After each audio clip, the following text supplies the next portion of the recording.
अस्सलाम वालेकुम।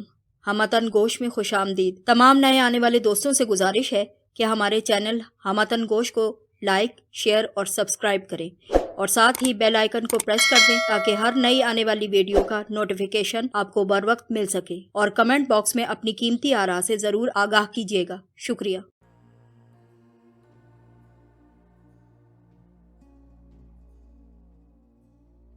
पेश खिदमत है तलाश की चौथी किस्त। मैं अपनी जगह खड़ा उसे जाता देखता रहा। चंद मिनट बाद मैंने भी गाड़ी निकाली और घर की तरफ को रवाना हो गया। मदन से टकराव की बदमज़गी के बावजूद मैं आज बहुत ज़्यादा खुश महसूस कर रहा था और सोच रहा था कि मम्मी से आइंदा मुलाकात पर उन्हें महताब के बारे में ज़रूर बताऊंगा और हो सका तो किसी रोज़ उनकी मुलाकात भी करवा दूंगा और देखूंगा कि मम्मी उसके मुतालिक क्या राय जाहिर करती हैं।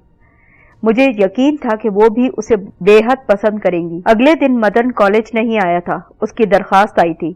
उसके बाजू पर प्लस्तर चढ़ा था और वो घर पर आराम कर रहा था। नरमल और परशाद अलबत्ता तशरीफ ले आए थे, लेकिन कुछ मुजमहिल से नजर आते थे और मुझसे आंखें नहीं मिला रहे थे। 3 दिन तक कोई खास वाकया रूनुमा न हुआ, सिवाय इस बात के कि कॉलेज में मेरी और महताब की जोड़ी मशहूर हो चुकी थी और हम जिधर भी इकट्ठे निकलते थे हमें रश्क आमेज नजरों से देखा जाता था। उस रोज हमारा तीसरा पीरियड खाली था। जैसे ही पीरियड खत्म हुआ, प्रिंसिपल का चपड़ासी क्लास में आया और पूछने लगा कि मिस महताब कौन है। फिर उसने महताब को बताया कि प्रिंसिपल के दफ्तर में उसका फोन आया है। महताब उसके साथ चली गई। कुछ देर बाद वो वापस आई तो पीरियड शुरू हो चुका था। उसका चेहरा धुआं धुआं हो रहा था। उसने इकोनॉमिक्स के प्रोफेसर मेहता को करीब जाकर बताया कि उसके अब्बा का एक्सीडेंट हो गया है, सिविल अस्पताल में एडमिट हैं। वहीं से फोन आया था और वो वहां जा रही है। सर, मैंने खड़े होकर प्रोफेसर मेहता से कहा, अगर आप इजाजत दें तो मैं महताब को अस्पताल छोड़ आऊं। जाओ, मेहता जी ने हाजिरी के रजिस्टर से नजरें उठाए बगैर कहा। बाहर आकर मैंने महताब से पूछा, कैसे हुआ था एक्सीडेंट? अस्पताल वालों ने ज्यादा तो कुछ नहीं बताया, सिर्फ इतना ही कहा है कि उन्हें खून की अशद जरूरत है। महताब दौड़ते हुए बोली, उन्होंने पहले घर फोन किया था, वहाँ अम्मी भी मौजूद नहीं। किसी नौकर ने उन्हें मेरे कॉलेज का फोन नंबर दे दिया तो उन्होंने मुझे इत्तला कर दी और इस चक्कर में काफी ताखीर भी हो चुकी है। मैंने ग्राउंड से गाड़ी निकाली। कॉलेज से निकलकर हम बमुश्किल आध फरलांग दूर गए होंगे कि इंजन घरर घरर की अजीब सी आवाज के साथ बंद हो गया था। मैंने उसे स्टार्ट करने की बहुत कोशिश की, लेकिन हर मर्तबा वो वैसी ही घरर घरर की मुख्तसर सी आवाज पैदा करके खामोश हो चुका था। इसे भी अभी ही खराब होना था। महताब ने इस्तराब वाले लहजे में कहा, आओ कोई दूसरी सवारी तलाश करते हैं, जल्दी करो। हम अभी गाड़ी से उतरे ही थे कि एक टैक्सी सुस्त रफ्तारी के साथ करीब से गुजरती दिखाई दे रही थी। मैंने जल्दी से हाथ देखकर उसे रोकना चाहा और हम लपक कर उसमें बैठ गए। सिविल अस्पताल, मैंने ड्राइवर से आहिस्ता से कहा, तेज चलाना, एक एक्सीडेंट हो गया है, हमें वहीं पर जल्दी पहुंचना है। दुबले पतले और गंजे मद्रासी ड्राइवर ने मुड़कर हमारी तरफ गौर से देखा। जितनी आप बोलें मैं चलाऊंगा साहब, लेकिन एक और एक्सीडेंट हो गया तो फिर आपकी जिम्मेदारी होगी सारी की सारी।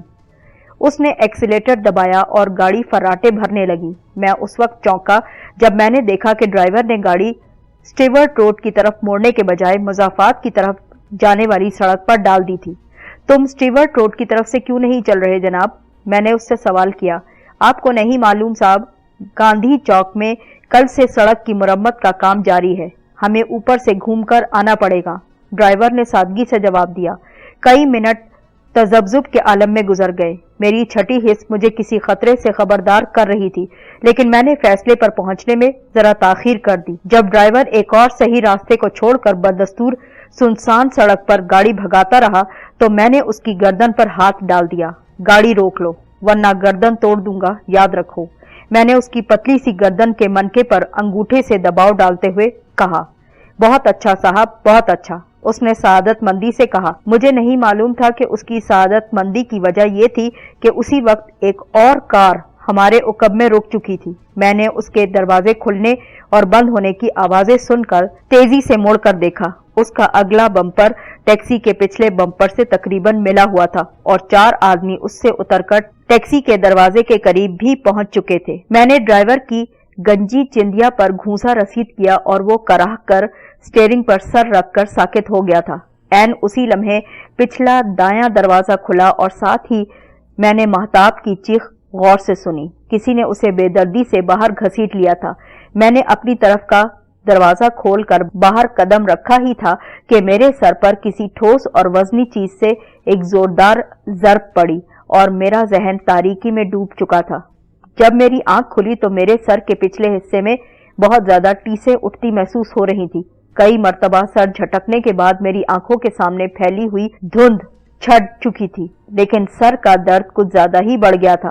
मेरी नजर सबसे पहले मदन पर पड़ी, जो प्लस्तर से ढका हुआ अपना एक बाजू गले में हमाइल पट्टी के हल्के में लटकाए मुझसे कुछ फासले पर सामने ही खड़ा नजर आ रहा था। उसके चेहरे पर ऐसी खौफनाक मुस्कुराहट थी कि वो अपनी उम्र से कहीं बड़ा और खूनखार आदमी नजर आ रहा था। उसके उकब में सीढ़ियां थीं जो ऊपर को जा रही थी और उनके वस्त में एक सीढ़ी पर चेचक ज़दा चेहरा लिए एक स्याह फाम लहीम शहीम आदमी बैठा चमकीले फल वाले एक लंबे से चाकू की धार पर तेजी से हाथ फेर रहा था। उसके जिस्म पर ढीली ढाली शलवार कमीज और वास्केट मौजूद थी। गले में सुर्ख मफलर लिपटा हुआ था। मैंने हाथ हिलाना चाहे तो एहसास हुआ कि वो मेरी पुश्त पर बंधे हुए हैं। ये गालिबन कोई तहखाना था जिसका फर्श ईंटों का बना था और छत में एक लंबी सी तार के सिरे पर एक बड़ा सा बल्ब झूल रहा था, लेकिन तहखाने की लंबाई चौड़ाई की मुनासबत से उसकी रोशनी कुछ कम मालूम हो रही थी। तहखाने में 2 आदमी और भी मौजूद थे जो स्टैंड्स पर लगी हुई 2 बड़ी बड़ी फ्लड लाइट्स खास जावियों पर खड़ी कर रहे थे। उन लाइट्स के दरमियान एक बेड लगा हुआ था जिस पर बिस्तर और तकिया भी मौजूद था। बेड की पाइंती की तरफ स्टैंड पर एक कैमरा फिट था। फ्लड लाइट्स रोशन ना थी। उनके साथ मुंसलिक तारें सीढ़ियों से होती हुई ऊपर कहीं को जा रही थी। कैमरे के करीब छिद्रे से बालों वाला एक पस्ता का बूढ़ा खड़ा जल्दी जल्दी सिगरेट के कश ले रहा था और हैरान नजरों से इधर उधर तकता चला जा रहा था। मंजर बिल्कुल ऐसा ही था जैसे किसी फिल्म की शूटिंग शुरू होने वाली हो। मुझे होश में आते देखकर मदन की मुस्कुराहट कुछ ज्यादा ही फैल गई। थोड़ी सी कोशिश करके मैं उठ बैठा। मदन कुछ और करीब आ गया और टांगे चौड़ी करके यूं खड़ा हो गया गोया कोई अनाड़ी शिकारी अपने हलाक किए हुए शेर के करीब आता हो और सोचता हो कि किस पोज में तस्वीर खिंचवाए। क्या हाल है हीरो? उसने इस्तेहज़ाइया लहजे में कहा। हाल पूछना ही है तो हाथ तो खोलकर पूछो ना। मैंने कहा नहीं नहीं। उसने उंगली उठाकर शातिराना लहजे में कहा, मुझे हीरो बनने का कोई शौक नहीं। मैं तो मौका देखकर वार करने का आदी इंसान हूँ। इस वक्त मौका मेरे हाथ में है। उसने सीढ़ियों पर बैठे हुए मकरूह सूरत आदमी की तरफ इशारा किया। अगर मैं तुम्हारे हाथ खोल भी दूंगा ना तो जरूरत पड़ने पर ये लच्छन दादा तुम्हें बीच में से लकड़ी की तरह तोड़ सकता है, लेकिन मैं खामखा शेखी में आकर कोई खतरा क्यों मोल ले लूं? मुझे क्या जरूरत पड़ी कि कोई खतरा मोल लूं? यहाँ एक छोटा सा ड्रामा हो रहा है जिसका नाम है बेइज्जती का बदला। तुम चाहो तो इसे जिद की तकमील का नाम भी दे सकते हो। महताब मेरी जिद बन चुकी है और मैंने हर कीमत पर उसे हासिल करने का तहिया कर रखा है। उसने एक नजर महताब की तरफ देखा और यकलख्त उसकी आंखों की चमक कुछ ज्यादा ही बढ़ गई। कुछ देर बाद यहाँ मेरी और महताब की ऐसी बहुत सी तस्वीर बनाई जाएंगी जिन्हें मुहज़्ज़बाना जबान में काबिले एतराज भी कहा जाता है। बेफिक्र रहो, इन तस्वीर में मेरा ये प्लस्तर ज़दा बाजू बिल्कुल नहीं आएगा। उसने अपने मजरूब बाजू की तरफ इशारा करते हुए नहायत इस्तेहज़ाइया लहजे में कहा, ये बड़े मियाँ जिनका असल नाम तो कुछ और है मगर हम इन्हें भोले राम जी के नाम से जानते हैं, इस किस्म के फोटोग्राफर हैं जो इस काम के बहुत ज्यादा माहिर हैं। यूं समझो अपने फन के बादशाह हैं बादशाह। उसने कैमरे के करीब खड़े बदहवास बूढ़े शख्स की तरफ इशारा किया। ये हिंदुस्तान की कई उभरती हुई फिल्मी हीरोइनों की बड़ी नादिर तस्वीर भी बना चुके हैं। अब तुम शायद पूछोगे कि मैं इतना तरद्दुद किस लिए कर रहा हूँ। अगर मकसद सिर्फ महताब को दागदार करना ही था तो वो मैं अब भी कर सकता हूँ, लेकिन अब ऐसा नहीं है। मैं जब किसी चीज को हासिल करता हूँ ना तो उस वक्त तक अपने कब्जे में रखना पसंद करता हूँ जब तक मेरा दिल न भर जाए, और महताब के सिलसिले में भी कुछ ऐसा ही बंदोबस्त कर रहा हूँ। मेरी कनपटियों में खून ठोकरे मारने लगा था। मैं अपने अंदर हिम्मत नहीं कर पा रहा था कि मुड़कर महताब के तासुरात को गौर से देख सकूं। इन तस्वीर के नेगेटिव मेरे अलावा लच्छन दादा और उसके खास आदमियों के पास भी महफूज रहेंगे। मदन ने बात जारी रखते हुए मजीद कहा, کل سے ہم تینوں معمول کے مطابق کالج اٹینڈ کر رہے ہوں گے، لیکن امتحان سے فارغ ہوتے ہی میں مہتاب کے ماں باپ سے مہتاب کا رشتہ طلب کروں گا اور مہتاب انہیں مجبور کرے گی کہ وہ یہ رشتہ ضرور قبول کریں۔ اگر مہتاب ایسا نہیں کرے گی یا میرے بجائے تم یا کوئی اور بھی لڑکا مہتاب سے شادی کرنے کی کوشش کرے گا تو ان تصاویر کے پرنٹ کالج کے ہر لڑکے کے ہاتھ میں ضرور پہنچ جائیں گے۔ جس کلب میں مہتاب کے ابا بیٹھتے ہیں اس کے پارکنگ لاٹ اور لان میں اچانک یہی پرنٹ بکھر جائیں گے، اور مہتاب یا اس کی فیملی کا کوئی جاننے والا اگر ان تمام نظاروں سے محروم رہ گیا تو اسے بذریعہ ڈاک یہ تمام چیزیں بھیج دی جائیں گی۔ غرض یہ کہ بیچاری مہتاب اپنا یہ چاند سا چہرہ کسی کو دکھانے کے قابل بھی نہیں رہے گی۔ کسی جوان مرد انسان میں اسے اپنانے کا حوصلہ بھی باقی نہیں رہے گا، اور اس موقع پر بھی صرف آپ کے اس خادم کا دل یعنی دل کا دروازہ ہمیشہ کھلا رہے گا، اور سماج سے منہ چھپاتی اس برائی کو قبول کرنے کے لیے میں ہمیشہ تیار رہوں گا۔ بڑا بودا سا منصوبہ بنایا ہے تم نے، میں نے آہستہ سے کہا۔ تمہارا کیا خیال ہے کہ یہاں سے نکلنے کے بعد میں تمہیں زندہ چھوڑ دوں گا؟ اس ساری کارروائی کے بعد سنا تم نے، تم مجبور ہوگے، مدن نے تیزی سے کہا۔ پرنٹ لچھن دادا کے علاوہ اس کے ایک خاص آدمی کے پاس بھی موجود ہوں گے جس کا اتا پتہ تمہیں معلوم نہیں ہو سکے گا۔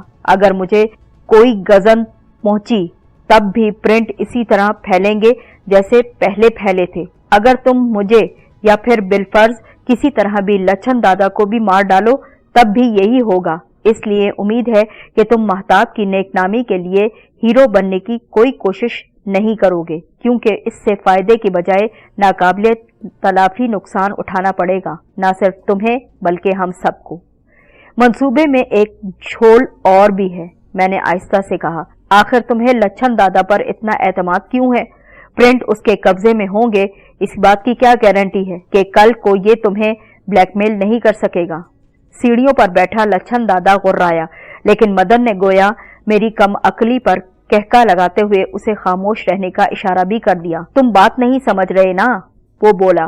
مہتاب میری ضد ہے، میری عزت نہیں کہ لچھن دادا مجھے بلیک میل کر سکے، اور پھر لچھن دادا بڑا با اصول آدمی ہے، مجھے اس پر اس لیے اعتماد ہے کہ میں اسے اچھی طرح سے جانتا ہوں۔ یہ کسی بھی کام کے منہ مانگے پیسے ضرور لیتا ہے، مگر پھر معاہدے کی پابندی اس طرح سے کرتا ہے کہ جان پر بھی کھیلنا پڑ جائے تو اس بات سے بھی دریغ کبھی نہیں کرے گا۔ اگر بات اتنی ہی تھی تو پھر میں نے بات ادھوری چھوڑ دی، تو مجھے یہاں لانے کی زحمت کیوں کی گئی تھی جناب؟ یہ کام تو صرف مہتاب کو اغوا کر کے بھی کیا جا سکتا تھا نا؟ اس کی بھی کئی وجوہات ہیں جناب، مدن نے بڑی خوشدلی سے کہا۔ پہلی بات تو یہ کہ تمہیں لایا نہیں گیا، در حقیقت تم خود ہی آ گئے ہو۔ مجھے معلوم تھا کہ مہتاب جب فون پر اپنے ابا کے فرضی ایکسیڈنٹ کی خبر سن لے گی تو اس وقت اس کی گاڑی کالج میں موجود نہیں ہوگی، اور تم ہی اسے اسپتال پہنچانے کے لیے فوراً نکل کھڑے ہوگے۔ اسی لیے میں نے یہ احتیاطاً تدبیر اختیار کی اور تمہاری گاڑی کی ٹینکی میں تھوڑی سی خرابی بھی پیدا کر دی۔ جب تمہیں ہمارے آدمی کی ٹیکسی سے اترتے وقت بے ہوش کیا گیا تھا تب بھی ہم تمہیں سنسان سڑک پر بے ہوش چھوڑ کر آ سکتے تھے، لیکن میری دلی خواہش یہ تھی کہ تم بنفس نفیس یہ حسین ڈرامہ خود اپنی آنکھوں سے دیکھ لو تاکہ یہ بات شروع سے تمہاری سمجھ میں آ جائے۔ دوسرا مقصد یہ بھی تھا کہ تمہاری کیفیت سے میں اتنا زیادہ محظوظ ہو سکوں جتنا اس روز تم کالج میں میرا بازو توڑ کر خوش ہو رہے تھے اور میرے دوستوں کو بے ہوش کر کے تم مطمئن تھے۔ اس کے چہرے کے عضلات میں کھچاؤ سا آ گیا، لیکن زہریلی مسکراہٹ ابھی بھی اس کے ہونٹوں پر منجمد تھی۔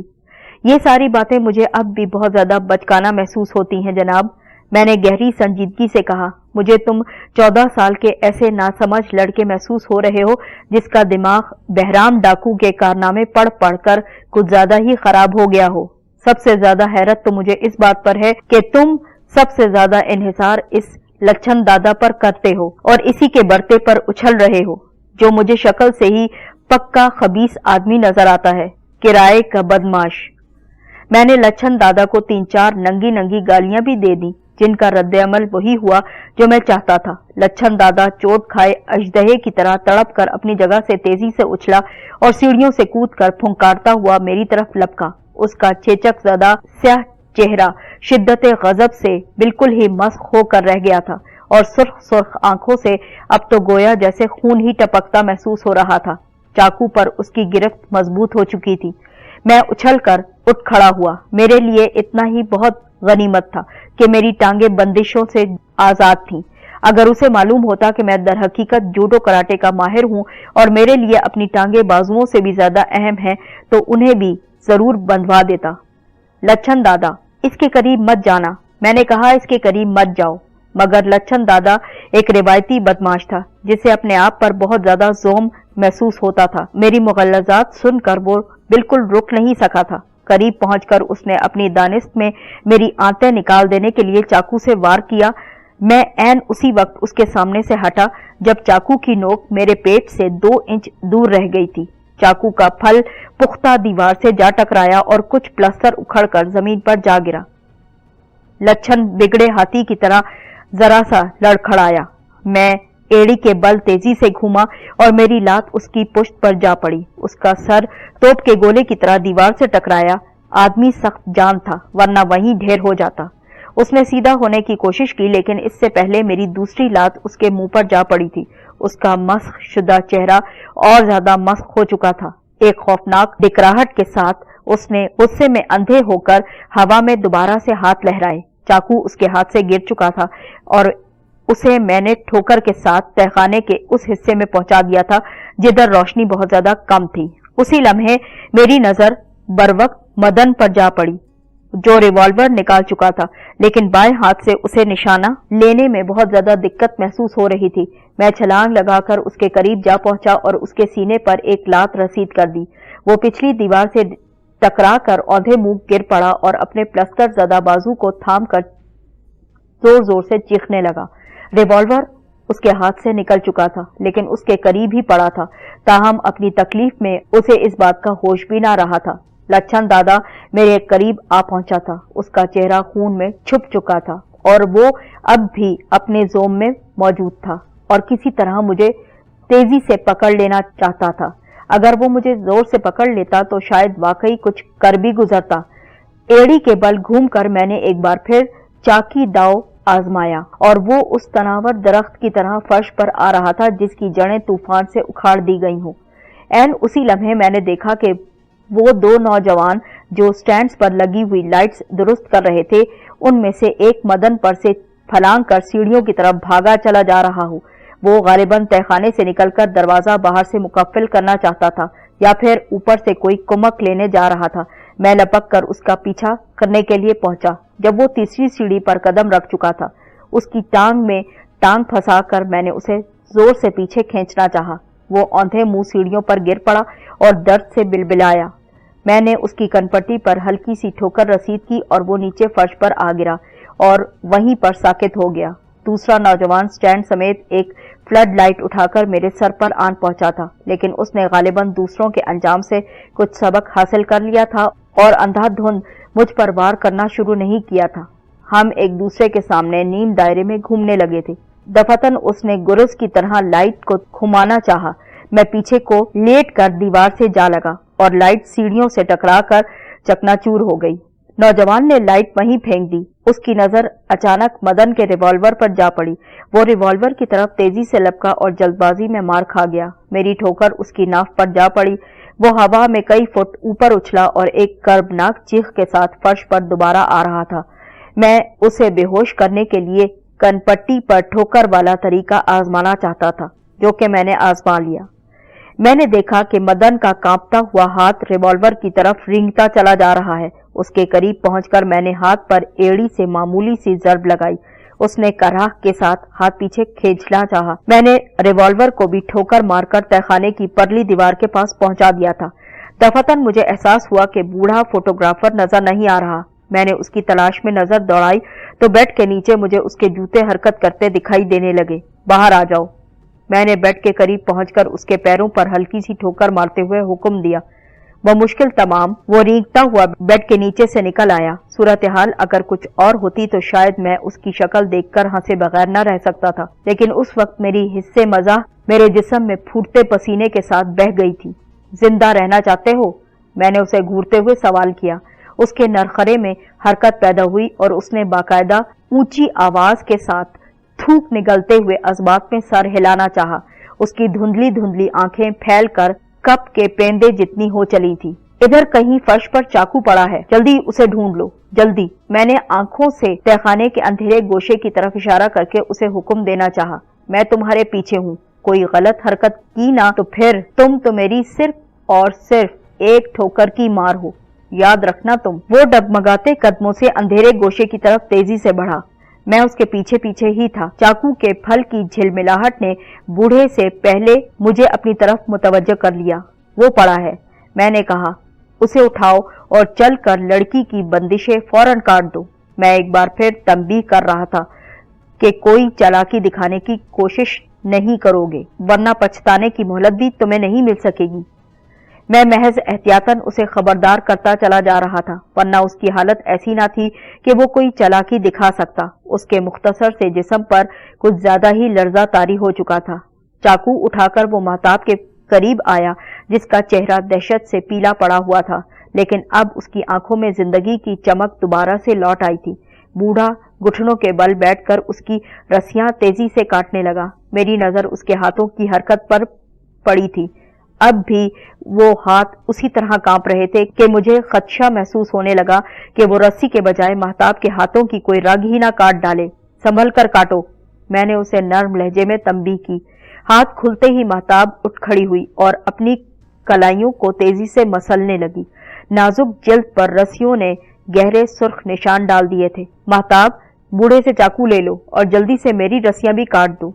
महताब ने मेरी बंदिशें काट डाली तो मैंने इत्मीनान की सांस लेकर अपनी कलाइयों का जायजा लेना चाहा। उछल कूद के दौरान बाजुओं के उजलात भी जबरदस्त खिंचाव का शिकार हो चले थे और रस्सियों की रगड़ से मेरी कलाइयां तकरीबन छिल चुकी थी। महताब से चाकू लेकर मैंने उसे बंद करके जेब में खामोशी से डाल लिया। फिर दूसरे गोशे में जाकर रिवॉल्वर तलाश किया और उसे भी जेब में रख लिया। मैं वापस मुड़ा तो बूढ़ा मखबूतुल हवास लोगों की तरह रास्ते में खड़ा था। मैंने गिरबान से पकड़कर उसे फर्श पर से उठा लिया। वो कठपुतली की तरह हवा में हाथ पांव मारने लगा। तुम्हें कितने पैसे मिले थे इस काम के, ये बताओ, मैंने फौरन अकड़ कर सवाल किया। 4000 रुपए, वो खरखराती हुई आवाज में बोला। 2000 एडवांस और 2000 बाद में मिलने थे। मैंने उसे फर्श पर खड़ा किया और उसका कैमरा उठाकर फर्श पर दे मारा। हालांकि इस हरकत से कोई फायदा न था, अभी तो कैमरा इस्तेमाल भी न हुआ था, लेकिन मेरे अंदर जो गुस्सा उबलता था उसे निकालना जरूरी था।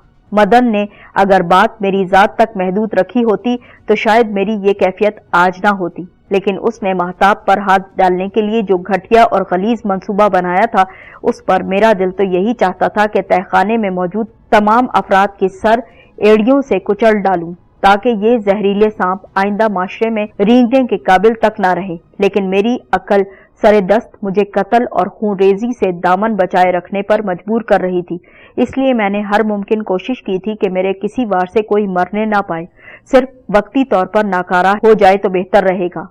अलबत्ता लच्छन दादा पर मुझे मजबूरन खतरनाक वार करना पड़ा था, क्योंकि मेरे हाथ बंधे हुए थे और किसी दूसरे तरीके से उसका मेरे काबू में आना कोई मुश्किल काम था। उसकी रीढ़ की हड्डी टूट चुकी थी और मुझे उम्मीद ना थी कि वो दोबारा अपने पैरों पर चलने के काबिल भी हो सकेगा। कैमरे के टुकड़े इधर उधर बिखरते चले जा रहे थे। मैंने बूढ़े की तरफ मुड़ते हुए कहा, जो 2000 रुपए तुम्हें मिल चुके हैं उनसे दूसरा कैमरा जरूर खरीद लेना और आइंदा ऐसा कोई काम ना करना। इस बुढ़ापे में तुम्हें ऐसे काम कुछ ज्यादा जेब नहीं देते। मैं मदन के करीब पहुंचा और गर्दन से पकड़कर उसे उठाया। वो बुरी तरह से कराह रहा था। मैंने उसके मुंह पर उल्टे हाथ का थप्पड़ रसीद किया। वो उलट कर दीवार के साथ जा लगा। उसके होंठों से खून की पतली सी लकीर बह निकली।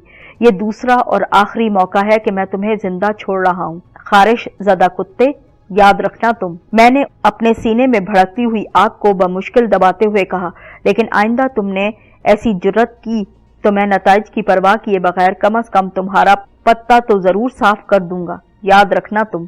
मैंने उसके घुटने पर तेजी से ठोकर रसीद की। ऊपर कितने आदमी हैं? कोई नहीं, वो कर रहा। मैंने महताब का हाथ पकड़ा और सीढ़ियों की तरफ को चल पड़ा। वो अभी तक गोया एक आलम ख्वाब में चलती नजर आती थी। सीढ़ियों के इख्तिताम पर छोटा सा दरवाजा था। मैंने उससे सर निकालकर इधर उधर देखा। हमारे सामने एक वसी हॉल था जिसमें कोई फर्नीचर वगैरह मौजूद ना था। दीवारों का प्लस्तर भी जगह जगह से उखड़ा हुआ था। इस हॉल से गुजरकर हम एक कमरे में आए, ये भी खाली पड़ा था। मदन ने ठीक ही कहा था कि ऊपर कोई नहीं है। उस कमरे से गुजरकर हम बरामदे में आ गए और तब मैंने देखा कि ये शहर के मज़ाफ़ात में वाक़े एक छोटा सा मकान था जो गालिबन मुद्दत से गैर आबाद पड़ा था। उसके छोटे से लॉन में झाड़ झंकार फैला हुआ था और दीवारों पर सीलन ज़दा स्याही सी जम चुकी थी। बरामदे के करीब मदन की गाड़ी खड़ी थी। उसके इग्निशन में चाबी मौजूद ना थी। मैं चाहता तो वापस जाकर मदन से चाबी भी ला सकता था, मगर मैंने ये बात मुनासिब नहीं समझी। सड़क पर चलते हैं, मैंने महताब से कहा।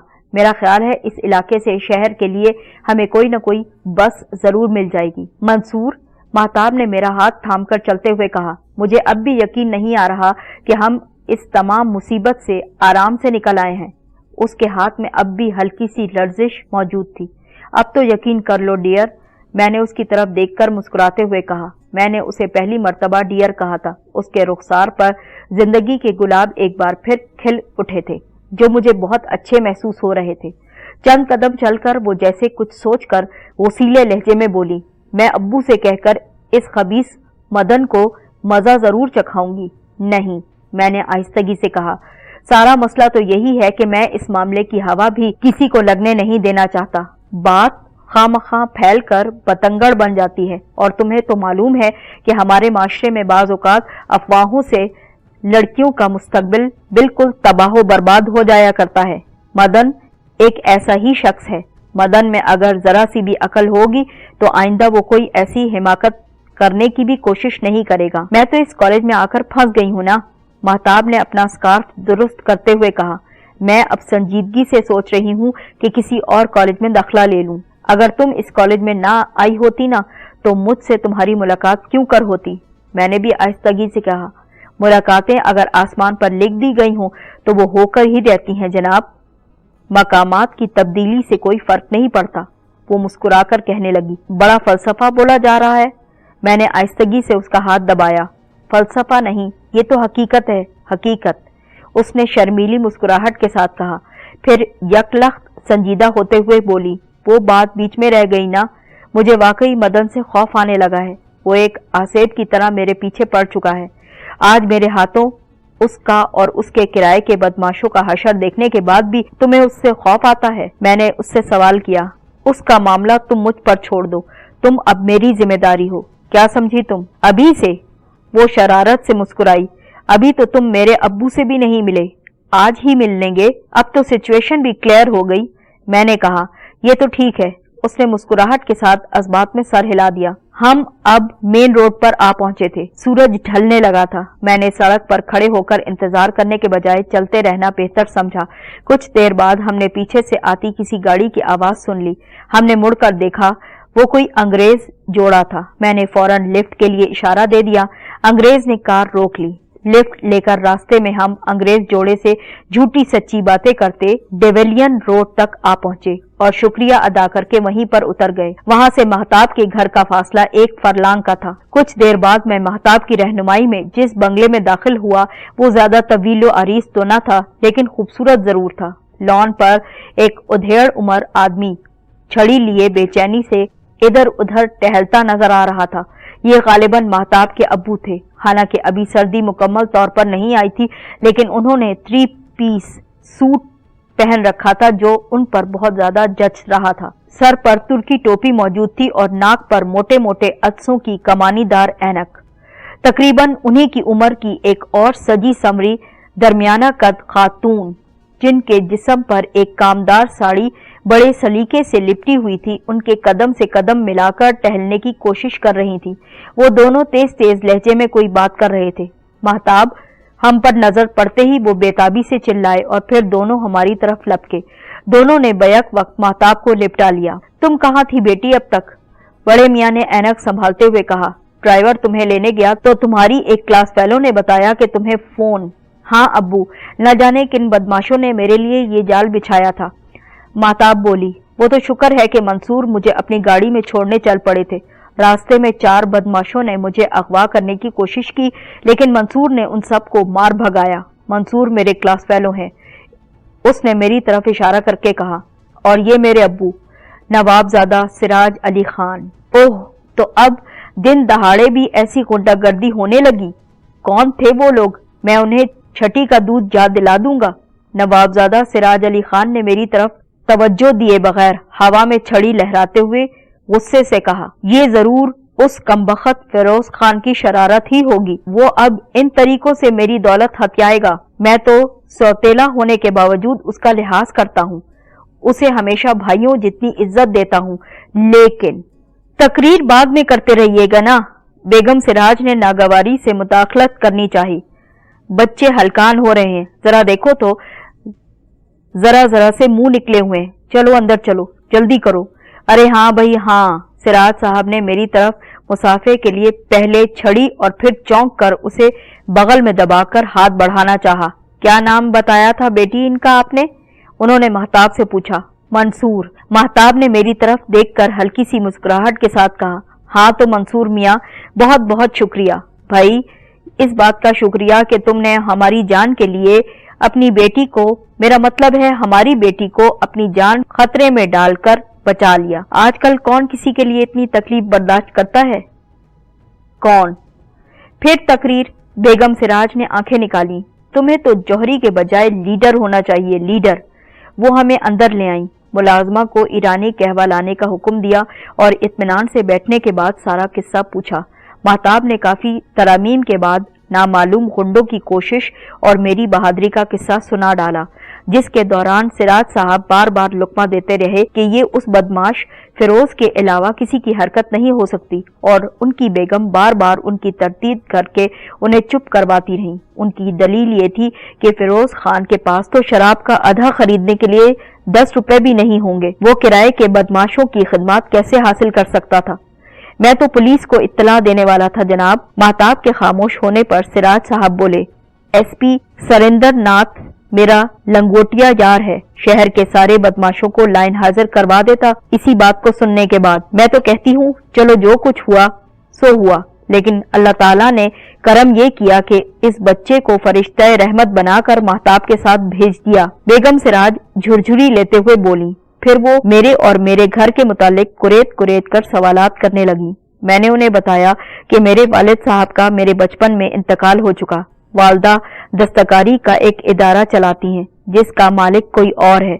बाप का छोड़ा हुआ थोड़ा सा असासा मौजूद है, जिससे मेरी वालदा ग्रेजुएशन के बाद मुझे बिजनेस करवाना चाहती हैं। माशाअल्लाह माशाअल्लाह। मेरे खामोश होते ही सिराज साहब फौरन बोल उठे, भाई हमारा इरादा तो ग्रेजुएशन के बाद महताब को विलायत भेजने का है, लेकिन इससे भी पहले इसके हाथ पीले जरूर कर दिए जाएंगे। फिर अगर इनके मियाँ साहब की मर्जी हुई ना तो वो भी साथ ही चले जाएंगे। हमने तो सोच रखा है कि लड़का खा कैसा हो और उसके हालात कैसे भी हों, मगर बस वो गैरतमंद और खानदानी शरीफ लड़का हो। देखो ना मियाँ, माली हालात का क्या है, ये तो बदलते ही रहते हैं। आज कोई इंसान 5,000 कमाता है, कल को 5 लाख भी कमा सकता है, लेकिन खानदान नहीं बदलता जनाब। सच आज भी सच है, कल भी सच रहेगा, चाहे उसके पास लाखों रुपया आ जाए। और नजीबुत तरफैन हमेशा नजीबुत तरफैन रहेंगे, खा उनकी जेब खाली हो जाए या फिर भरी रहे। क्यों बेगम, हमने कुछ गलत कहा? उन्होंने ताईद तलब नजरों से बेगम साहिबा की तरफ देखा। महताब ने कुछ ज्यादा ही सर झुका लिया और कहवे की चुस्कियां लेने लगी। तुम तो हमेशा फजूल की बातें ले बैठते हो, और वो भी गलत वक्त पर। बेगम ने मसनूई खफगी से उनकी तरफ देखा और फिर मुझसे मुखातिब हुई। तुम्हारी जात पात क्या है बेटे? हम मुगल लोग हैं, मैंने आहिस्ता से जवाब दिया। देखा, मुझे तो पहले ही मालूम पड़ गया था कि लड़के की रगों में जोशीला खून दौड़ रहा है। सिराज साहब ने बात उचक ली। भाई, 4 बदमाशों को तन तनहा भगा देने वाला मुगलों ही की नस्ल से हो सकता है ना। फिर वो मुझसे मुखातिब हुए, लेकिन मियाँ, मुगलों के अंजाम से दिल छोटा मत करना कभी। बादशाहों के साथ ऊंच नीच हमेशा ही लगी रहती है। अब हम मुगलों की तारीख। खान साहब, बेगम सिराज ने अपने मियाँ को जोर से घूरा और वो दुबक कर कहवे की प्याली की तरफ मुतवज्जह हो गए। महताब के वालिदैन से मुलाकात बड़ी दिलचस्प रही। रात को जब मैं घर लौटा तो मेरा मूड तमाम थकन के बावजूद निहायत खुशगवार हो रहा था। महताब के वालिदैन ने मुझे पसंद किया था और हसीन मुस्तकबिल की खुशबू मेरे करीब आ चली थी। अगली सुबह मैं जल्दी घर से निकला और गाड़ी मैकेनिक के यहाँ पहुंचाकर कॉलेज चला गया। उस दिन से मेरा तकरीबन मामूल बन गया था कि कॉलेज से वापसी के बाद शाम को मैं महताब के यहाँ जरूर चला जाता था। उसके वालिदैन की मौजूदगी में वैसी बातें तो नहीं हो सकती थी जैसी दो चाहने वाले किया करते थे, फिर भी वक्त अच्छा जरा गुजर जाया करता था। मदन इन दिनों कॉलेज नहीं आ रहा था। तकरीबन 10 दिन बाद वो क्लास में दोबारा नमूदार हुआ। बड़ा हशाश बशाश नजर आ रहा था। उसकी चोटों के निशान तकरीबन मुंदमिल हो चुके थे, लेकिन बाजू पर बदस्तूर प्लस्तर मौजूद था। पहला पीरियड मेहता जी का था। वो हाजिरी लेने लगे तो मदन की आवाज सुनकर चौंके। सुनाओ भाई, तुम्हारी सेहत कैसी है, ठीक हुई या नहीं? उन्होंने मोहतात लहजे में सवाल किया। फिर मदन को खड़े होते देखकर बोला, भाई तुम पहले से ज्यादा सेहतमंद नजर आ रहे हो। लगता है इतने दिन खूब आराम किया है तुमने। आराम कहाँ सर, मदन मुस्कुरा कर बोला, मैं तो बड़ी भागदौड़ में लगा हुआ था और भगवान की कृपा से मेरी भागदौड़ बड़ी नतीजा खेज साबित हुई जनाब। मुझे एक ऐसा राज मालूम हुआ जिसका जानना शायद पूरी क्लास के लिए मुफीद हो और खासकर मिस महताब के लिए। उसने चुभती हुई नजरों से महताब की तरफ गौर से देखा और उसकी नजरों के ताक़ुब से सबकी नजरें महताब पर मरकूज हो चुकी थी। मेहता जी ने कोई सवाल न किया, लेकिन मदन ने बात जारी रखी। मिस महताब को ये सुनकर खुशी होगी कि मिस्टर मंसूर, जिन्हें वो अपना जीवन साथी बनाने के ख्वाब देख रही हैं, एक तवाइफ के बेटे हैं। पूरी क्लास पर छाया हुआ सन्नाटा यकलख्त कुछ और ज्यादा गहरा हो गया। एक लम्हे के लिए तो गोया कायनात की गर्दिश जैसे थम गई थी। मेरे जिस्म से शायद किसी ने रूह खींच ली थी। मैं कुछ बोलना तो दरकिनार, पलक तक झपकना भूल चुका था। शायद मेरे कदमों तले कोई डायनामाइट फट चुका था। मेरे चिथड़े उड़ चुके थे और मेरी रूह उस वक्त आलम फानी और आलम बाला के दरमियान कहीं मौलिक मालूम हो रही थी। मैं चीखना चाहता था और इस कायनात को तहो बाला कर देना चाहता था, लेकिन उस वक्त जिस्म का एक एक रुआं भी मेरे इख्तियार में नहीं रहा था, मालूम नहीं क्यों। फिर जैसे धमाके से उड़ती हुई गर्द जर्रा जर्रा करके दोबारा जमीन पर आकर जमा हुई। मेरा बिखरा हुआ वजूद कुछ कुछ यकजा हुआ। मुझे नहीं मालूम हुआ कि इस अमल में चंद सदियां लगी या चंद लम्हे। जब मदन का चेहरा मेरी नजरों में साफ हुआ तो मैं उठकर उस तक जा पहुंचा। मैंने उसका गिरबान इस सख्ती से पकड़ा कि उसके पांव जमीन से चंद इंच ऊपर उठ चुके थे। क्लासरूम में इस कदर गहरा सन्नाटा फैल गया था कि मुझे किसी की मौजूदगी का एहसास ही न हो रहा था। तुम्हें ये कहने की जुर्रत किस तरह हुई? गलाजत के कीड़े मेरे होंठों से अल्फाज सांप की फुंकार की तरह बाहर निकले थे। क्या तुम्हें अपनी जिंदगी बिल्कुल अजीज नहीं?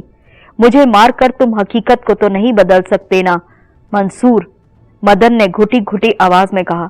आज नहीं तो कल लोगों को मालूम हो ही जाएगा कि कल की तवाइफ और आज की नायका खानम जो बंबई के फारस रोड पर वहां का सबसे बड़ा कोठा आबाद किए बैठी है, वही तुम्हारी माँ है। सुन लो, वही तुम्हारी माँ है। मैंने उसे डेस्क पर जोर से पटक दिया। वो चोट की परवाह किए बगैर बोला, तुम तो ऐसे बन रहे हो जैसे तुमको इस हकीकत का बिल्कुल इल्म नहीं। क्या किसी बेटे से माँ की असलियत भी कभी छुपी रह सकती है? मैं शायद उसे उसी वक्त और उसी जगह पर खत्म कर देता, लेकिन मेरे जहन के किसी चोर दरवाजे से शक का सपोलिया अंदर रेंगने लगा। कोई बगैर किसी बुनियाद के इस तरह मुंह भरकर इतनी बड़ी बात तो नहीं कह देता। और फिर बचपन से मेरे जहन के किसी तारीख गोशे में पड़ा एक भूला बसरा सा सवाल मेरे सामने यकलख्त अफरियत बनकर जैसे आ खड़ा हुआ था। आखिर मम्मी ने आज तक मुझे अपने साथ क्यों नहीं रखा? फिर मुझे अपनी तन्हाई ज़दा बचपन की वो तमाम रातें याद आ गईं जब मैंने मम्मी के गले में बाहें डालकर कहा था, मम्मी आप मुझे अपने साथ क्यों नहीं ले जाती? क्या मैं आपको अच्छा नहीं लगता जो आप मुझे अपने साथ नहीं रखना चाहती? मुझे याद था कि इस सवाल पर वो किस तरह बिलक बिलक कर रोई थी। मुझे आज भी याद है उन्होंने कहा था, अभी वक्त नहीं आया बेटे। तुम्हें क्या मालूम कि तुम्हारी मम्मी तुमसे दूर रहकर किस तरह जिंदगी बसर करती हैं। अभी वक्त नहीं आया, वक्त नहीं आया। उन्हें किस वक्त का इंतजार था? क्या मुलाजमत पेशा माएं अपने बच्चों को साथ नहीं रखती? क्या वो अपने बच्चों को मेरी तरह अलग घर में नौकरों के साथ रख रख कर इतने इखराजात का बोझ उठाती हैं, लेकिन अपने साथ रखना गवारा नहीं करती? شک کے سمپولیے نے آن کی آن میں ایسے بیسیوں سوالات کا زہر میری نس نس میں پھیلا دیا. میرے دانت اتنی سختی سے نچلے ہونٹ پر جمے ہوئے تھے کہ رستے ہوئے خون کا احساس بھی زبان پر محسوس ہونے لگا تھا، لیکن میں کچھ نہیں کر پا رہا تھا. میں نے ایک بار پھر مدن کو گریبان سے پکڑ کر زور سے اٹھایا. اس کی اٹکتی ہوئی سانسیں میرے چہرے سے ٹکرا رہی تھی.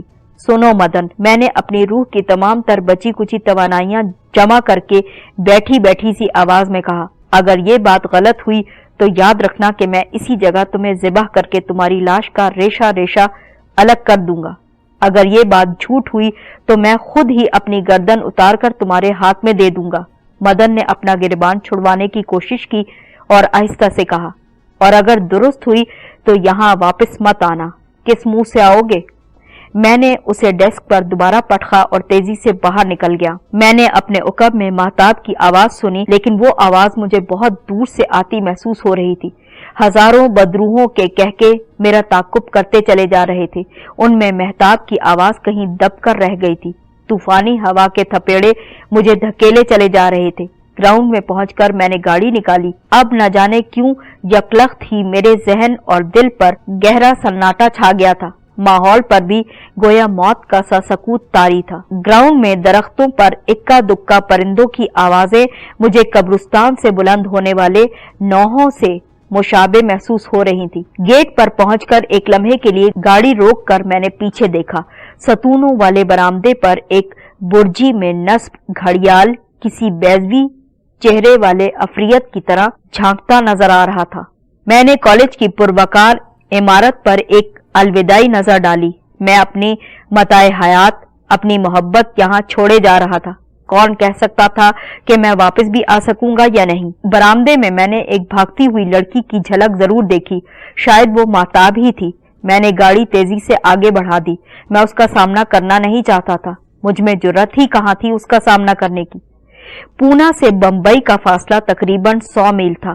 اس سے پہلے بھی کئی مرتبہ کالج کی طرف سے تفریحی یا تعلیمی دوروں پر ہم کئی لڑکے لڑکیاں سڑک کے راستے بمبئی گئے تھے، اور کئی مرتبہ لڑکوں سے دبی دبی زبان میں نے فارسٹ روڈ کا تذکرہ بھی سنا تھا. لیکن کبھی سوچا بھی نہ تھا کہ ایک روز دل پر ہزاروں اندیشوں کا بوجھ لیے ادھر کا رخ کرنا پڑے گا. میرا جی چاہتا تھا کہ 100 میل کا یہ سفر کبھی ختم نہ ہو، تاکہ اس سفر کے اختتام پر اگر کوئی ہولناک حقیقت واقعی میری منتظر کھڑی ہے تو میں اس کا سامنا کرنے سے پہلے موت کی آغوش میں پہنچ چکا ہوں. مگر فاصلہ گھٹتا گیا. میں اس مجرم کی طرح ڈوبتے دل سے بمبئی کے قریب پہنچ رہا تھا جسے کسی ناکردہ جرم کی سزا میں پھانسی کے تختے کی طرف لے جایا جا رہا ہو. بمبئی پہنچ کر مجھے فارسٹ روڈ پہنچنے کے لیے کئی جگہ راستے دریافت کرنا پڑے. ہر شخص نے ایک معنی خیز مسکراہٹ کے ساتھ مجھے راستہ بتانا چاہا. جب میں وہاں پہنچا تو بازار حسن میں شام اتر رہی تھی. یہ ایک لمبی سی خمدار سڑک تھی جس کے اطراف میں نہ جانے کتنی گلیاں دائیں بائیں نکلتی نظر آ رہی تھی. بنی سمری طوائفوں کے جھرمٹ ابھی اپنی رہائش گاہوں سے نکل کر اپنے اپنے کوٹھوں کی طرف آ رہے تھے.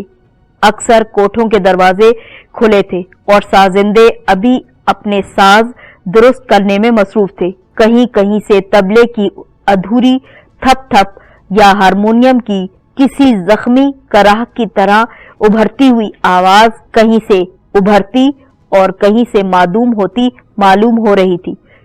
کسی بالا خانے پر کوئی طوائف سج بن کر آ کھڑی ہوئی تھی اور غالباً چڑھتی رات کے ریلے میں بہ کر آنے والے اپنے خریدار لوگوں کا انتظار کرتی نظر آتی تھی.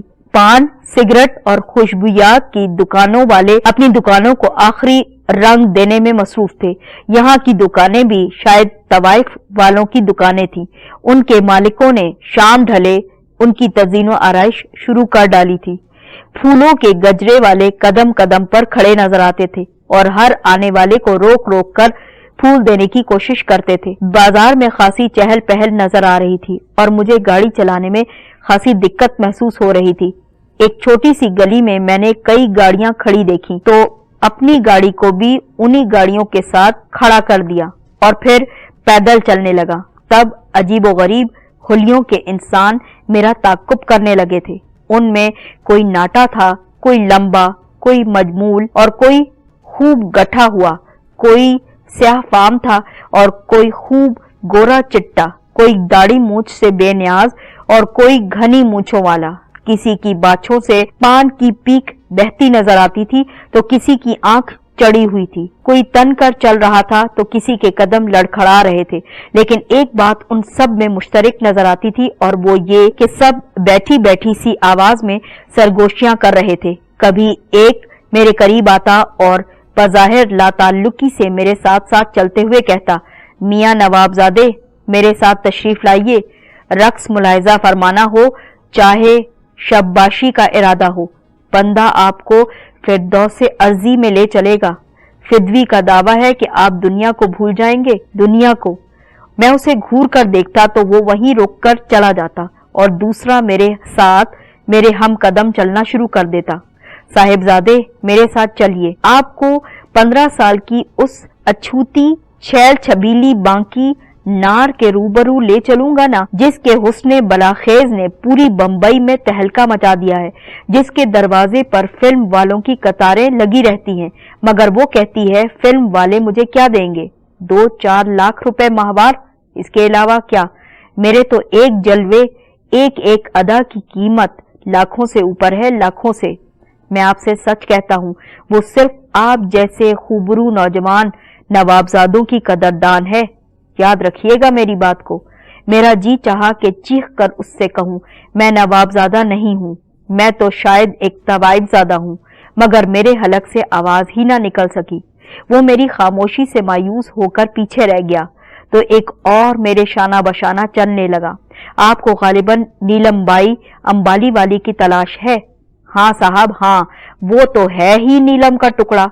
हुस्न के कदरदान बड़ी दूर दूर से उसकी तलाश में यहीं पर चले आते हैं। मेरे साथ आइए, तशरीफ लाइए। आप शायद अजनबी हैं, मैं आपकी रहनुमाई की खिदमत अंजाम देना चाहता हूँ। ये सरगोशियां जब पीछे रह गईं तो मैं थक कर रुक गया। इस तरह तुम कहाँ जा रहे हो? मैंने अपने आप से पूछा। मेरे दोनों हाथ मेरे नीले पतलून की जेबों में थे। मैं एक चबूतरे के किनारे बनी हुई छोटी सी जालीदार दीवार से टेक लगाकर खड़ा हो चुका था। खुश्की से मेरे होंठ चटकने लगे थे। मैंने उन पर तेजी से जबान फेरी तो सामने कुछ बुलंदी पर एक तवीलो अरीस कमरे के वस्त में चांदनी पर बैठी एक लड़की मुस्कुराई। शायद वो यही समझी थी कि मैं उसे ही देखकर होंठों पर जबान फेर रहा हूँ, शायद लालच में। उस कमरे में इतनी ज्यादा तेज रोशनी थी कि आंखें खीरा हो रही थी। एक तरफ दीवार के साथ साथ 6-7 साजिंदे बैठे थे, अपने साज दुरुस्त करते नजर आ रहे थे। उनके करीब ही एक फरबही माइल सांवली सीनाए का एक बड़ा सा नुकरई पानदान सामने रखे गिलोरी बना रही थी। कमरे के ऐन वस्त में बड़े बड़े फानूस तले वो लड़की बैठी थी। उसकी नाक पर नाजुक सी कमानी नजर की ऐनक टिकी हुई नजर आती थी। अगर वो उसके कोठे पर ना बैठी होती तो अपने मासूम से बैजवी चेहरे और नजर की ऐनक के साथ कोई टीचर या फिर कोई सोशल वर्कर मालूम होती थी। मगर मेरी तरफ मुस्कुरा कर देखने के बाद उसने ऐनक उतारकर नायिका को थमा दी और पैरों में घुंघरू बांधने लगी। मैं वहां से आगे बढ़ गया। मुझे एहसास था कि अगर इस कोठे का जिसकी मुझे तलाश थी वाकई कोई वजूद है तो वो यूं घूमते फिरते रहने से मुझे कभी नहीं मिलेगा। मैं सिगरेट पान की एक दुकान पर रुक गया। इस दुकान पर कोई ग्राहक मौजूद ना था। दुकानदार ने शातिराना नजरों से मेरी तरफ घूर कर देखा। मैं उससे पूछना चाहता था कि अजीज खानम का कोठा किस तरफ है, लेकिन ये अल्फाज मेरे हलक में अटक कर रह गए थे। फरमाइए साहब, क्या पेश करूं आपको? पान, सिगरेट, लेमन या कुछ और? आखिरी 2 अल्फाज पर उसने जोर दिया था। मुझे खामोश देखकर वो एक आंख दबाकर बोला, अगर अच्छा वक्त गुजारना चाहते हो तो ये बगल वाली गली में चले जाइए। बड़ी तरहदार और अनोखी लड़कियां पाई जाती हैं वहां पर। बाकी सबको भूल जाइएगा, हमेशा के लिए भूल जाइएगा। एक लेमन दे दो। बिलाखिर मैंने फंसी फंसी आवाज में कहा। कदरे मायूसी के साथ उसने एक आइस बॉक्स से लेमन की एक छोटी सी बोतल निकालकर मुझे पकड़ा दी। तल्ख और तुश लेमन की पूरी बोतल तकरीबन एक ही सांस पे मैं चढ़ा गया। हलक कुछ तर हुआ तो पैसे देने के बाद अटक अटक कर उससे सवाल किया, अजीज खानम का कोठा किस तरफ को है? ओह, दुकानदार ने सर तापा मेरा जायजा लेना शुरू कर दिया। तो आपको उनकी तलाश है? मैं तो पहले ही समझ गया था کیا آپ کوئی نوابزادے معلوم ہوتے ہیں؟ چھوٹے موٹے لوگ تو عزیزہ خانم کے کوٹھے کی سیڑھیاں نہیں چڑھ سکتے نا۔ آپ یوں کیجئے، سیدھے چلے جائیے، تقریباً 20 قدم چل کر دائیں ہاتھ پر پانی کی ایک سبیل نظر آئے گی، اس کے ساتھ ہی مڑ کر چلے جائیے۔ دائیں ہاتھ پر سبز اور گلابی رنگ کی ایک عمارت دور سے چمکتی نظر آئے گی۔ بالکونی میں مغلیہ طرز کے جھروکے نظر آئیں گے جن سے رنگ برنگی روشنیاں پھوٹتی نظر آ رہی ہوں گی۔ اسی عمارت کی اوپر کی پوری منزل میں عزیزہ خانم کا بالا خانہ بھی موجود ہے۔ میں نے جب اس سے سوال کیا تھا تو میرے ذہن کے کسی گوشے میں یہ موہوم سی امید مدھم سی سانس لے رہی تھی کہ وہ جواب میں کچھ اور کہے گا۔ عزیزہ خانم نام کی عورت پورے بازار حسن میں نہیں ہے، لیکن نہیں، جس کا دھڑکا تھا اس نے وہی جواب دیا۔ اس کی آواز زہریلے تیر کی طرح میرے کانوں کے پردوں کو زور زور سے چھید رہی تھی۔ میں تیزی سے اس کی بتائی ہوئی سمت میں بڑھ گیا۔ اس عظیم الشان بالا خانے کے سامنے کھڑے ہو کر میں نے اوپر دیکھا۔ بالکونی میں بھی فانوس لٹکے ہوئے تھے اور ان کی جھلملاہٹ جھروکوں سے پھوٹتی رنگا رنگ روشنیوں میں مدغم ہو رہی تھی۔ بالکونی میں نے ایک سروقد لڑکی کو زرق برق لباس میں ایک دروازے سے دوسرے دروازے کی طرف جاتے غور سے دیکھ لیا تھا۔ اس کے بالوں کے اوپر جوڑے میں جھلملاتے موتیوں کی مالا لپٹی ہوئی تھی اور دور سے ایسا لگتا تھا جیسے اس نے سر پر کوئی تاج پہن رکھا ہو۔ بالکونی میں چلتے چلتے اس نے ایک عجیب شان بے نیازی سے گلی پر اچٹتی ہوئی نظر ڈالی اور دوسرے دروازے کے پیچھے غائب ہو گئی۔ میں نے سر جھٹک کر اپنے حواس پر چھائی دھند سے چھٹکارا پانے کی کوشش کی، اپنی توانائیوں کو تمام تر توجہ دے کر مجتمع کیا اور بالا خانے کی سیڑھیوں پر قدم رکھ دیا۔ سیڑھیوں کے اختتام پر ایک وسیع پختہ برآمدہ بنا تھا۔ برآمدے میں کھڑی 2 خادمائیں میری طرف لپک کر آ گئیں۔ ایک نے میری بلائیں لیتے ہوئے ماہرانہ اور شاطرانہ لہجے میں مجھے خوش آمدید کہتے ہوئے ایک ننھی سی شیشی سے کوئی خوشبو میرے لباس پر لگانا چاہی۔ دوسری خاتون نے موتیے کے پھولوں کی ایک مالا میرے گلے میں ڈال دی اور میری جوتیاں لینے کے لیے میرے پیروں کی طرف تیزی سے لپکی۔ میں نے مالا گلے سے نکال کر اس کے کندھے پر ڈال دی اور پاؤں پیچھے ہٹاتے ہوئے کہا، یہ تکلیف نہ کرو بڑی بی، میں مجرا دیکھنے نہیں آیا۔ دیر تک خاموش رہنے کے بعد میری جو آواز نکلی وہ خود مجھے بھی دور سے آتی ہوئی اور اجنبی سی محسوس ہو رہی تھی۔ میں سامنے ہال کے دروازے کی طرف تیزی سے بڑھا تو دائیں طرف ایک چھوٹے سے کمرے میں 4-5 لہیم شہیم آدمی تاش کھیلتے نظر آ رہے تھے۔ انہوں نے میری طرف آنکھ اٹھا کر بھی نہ دیکھا۔ ہال کے دروازے پر پہنچ کر میں تیزی سے جاتا رک گیا۔ طویل و عریض ہال میں چاندنی بچھی ہوئی تھی۔ دیواروں کے ساتھ گاؤ تکیے سلیقے سے لگے ہوئے تھے۔ ایک طرف سفید براق چاندنی پر 8-10 سازندے بیٹھے اپنے سازندوں کے سرتال درست کرتے نظر آ رہے تھے۔ ان میں سے ایک کے سامنے وہی لڑکی جسے میں نے بالکونی میں دیکھا تھا، سرخ آتشی جمپر اور چوڑی دار پجامے میں دوزانوں بیٹھی کسی غزل کی مشق کرتی نظر آ رہی تھی۔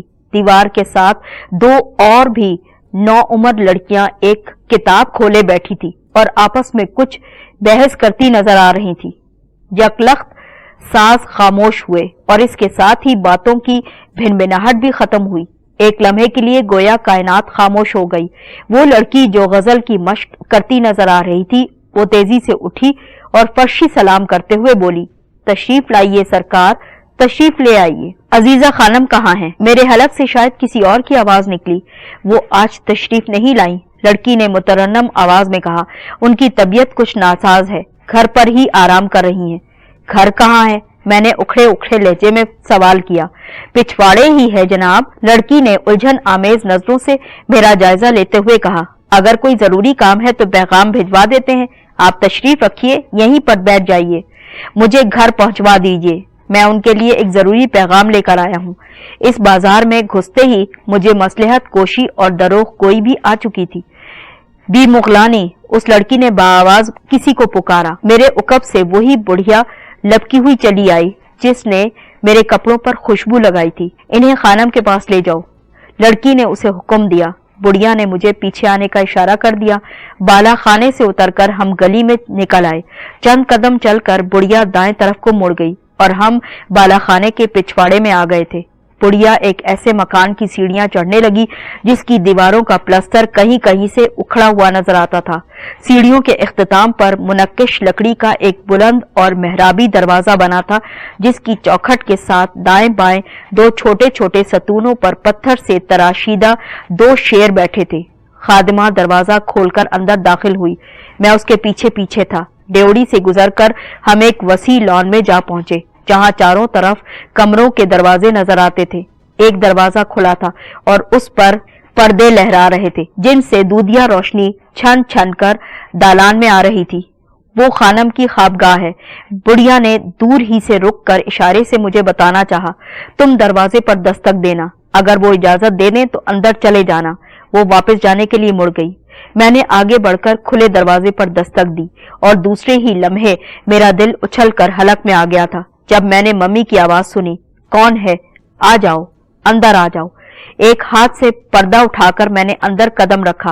वो मेरी तरफ पुश्त किए कुशादा खिड़की की चौखट पर कोहनियां टिकाए खड़ी थीं।